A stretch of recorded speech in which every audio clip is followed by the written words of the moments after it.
2026 California gubernatorial bid, that seems like obviously a much more manageable struggle than president. Just like nobody's ever heard of the two candidates that Team Blue and Team Red are going to be running, and everybody will have heard of me by the time this campaign is over. Like already after Breakfast Club and Mehdi Hassan, like you said, people that didn't know are starting to know. And what would you do as governor of California? What is the Green Party's vision? Because it's not about you; it's about the party. Exactly. So let me go back first to the part that you said, and this is so crucial, is that, and I want to make this like as clear and explicit as possible. I am not a politician. I'm running for elected office. My aim is to be a public servant, not a politician, right? And that my best friend's mom growing up was the first ever elected official for the Green Party in the state of Minnesota. I moved from DC to the south side of Minneapolis, and attended junior high and high school there. Annie Young, right, was, Park and Rec Board, from 1989 to like 2012, longest serving Green Party, elected official and first elected official. So this was all about like grassroots power building and public service. So I'm going to bring that sensibility, first of all, to any kind of political campaign that I'm a part of. But most importantly, like this is about growing grassroots power. It's not about cult of personality. I honestly could care less, whether it's me at the top of the ticket or somebody else at the top of the ticket. As somebody that's produced music, I always tell people when we do collaborations on a track, it's not about who wins the track, it's that the track wins. I played team sports, and I was throwing a baseball 91 miles an hour when I was 17 years old. I was best as a pitcher, but I also played shortstop, throw hard, hit bombs.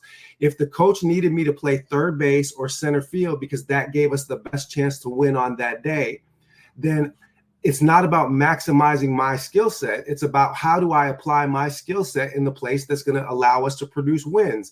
I would be happy being Dennis Rodman and just playing, not with the hair and all that other stuff, but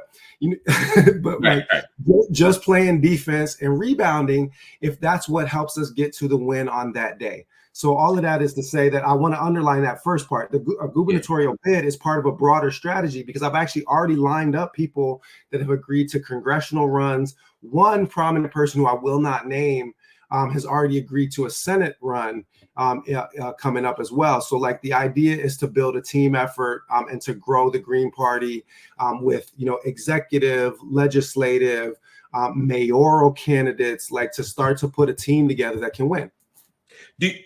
There's a lot of concern, and I've been one of those people, and I said this to Jill right here on the show, that we haven't been doing enough of that. Now, I think there's a legitimate argument that the local grassroots organizing that happens from the Green Party doesn't get spotlighted in the media.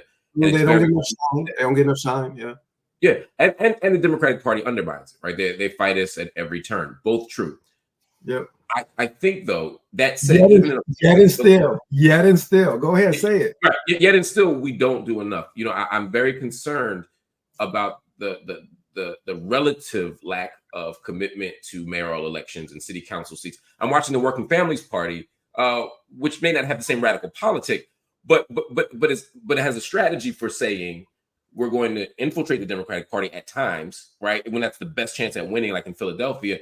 And we're going to operate as a third party in other places when that's the best chance at winning. But at the core, we're going to occupy these different seats and work at the grassroots level and not even think about the presidency for maybe 10 years so that we can build up capacity. One more thought on this.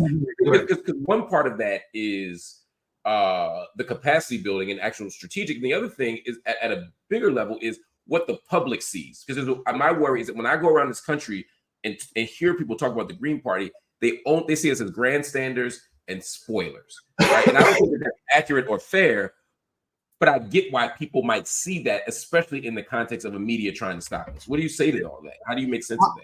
I couldn't agree more. I think that it's obvious that like we're not making cake like that we can be like running national ads. We don't have a media network carrying water for us the way that Fox carries water for Team Red, or the way that MSNBC carry water for Team Blue, or the way that CNN carry water for the 1%.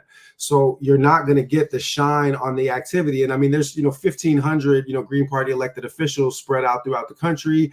I mentioned, one that was like formative in my childhood on Park and Recreation Board, and she made big, impact in the city of Minneapolis on the South Side, you know what I'm saying? Like legend status, but having said that, I actually agree with you. I think that if I were to kind of make an institutional critique as somebody coming in from the outside, my principal, kind of institutional critiques of the functioning of the Green Party would be that there has not actually been enough focus on integrating the visibility that comes with those national campaigns and the National Green Party, and then the work on the ground. So just to give an example, that's literally the first thing that I've set about to resolve. So we've secured a campaign space on DuPont Circle in DC that is meant to integrate vertically the visibility of the national campaign with the Green Party national, and then also the boots on the ground that are in DC, and to create that vertical integration so that you have synergy between the kind of public visibility that is on Dr. Jill and myself now, and that the power is flowing both up and down that network. And you're also creating a hub so that everywhere in the Eastern region, you've got a place where you can gather, where you're just a 1 hour flight, from this center of power. We're setting up centers, national campaign centers in Detroit, in Oakland, in Dallas, and in Chicago, so that we have a hub and spokes model that is going to allow us to kind of marshal resources, media resources, political resources, organizing resources, and start to create that integration between the national campaign levels and that groundwork. I've taken that on as like a personal charge. And, due to doing a lot of community organizing and activism and teaching work in all of those communities, like I'm able to engage, networks that go back a couple of decades that can reinforce what Greens are already doing on the ground in those spaces, infuse, resources and funding from the Muslim community into it, and especially like a lot of energy from, what I'm calling the red, black, and Green Party, because we are bringing a lot of new, Black folks and diaspora folks into Green Party politics just in the last 3 weeks.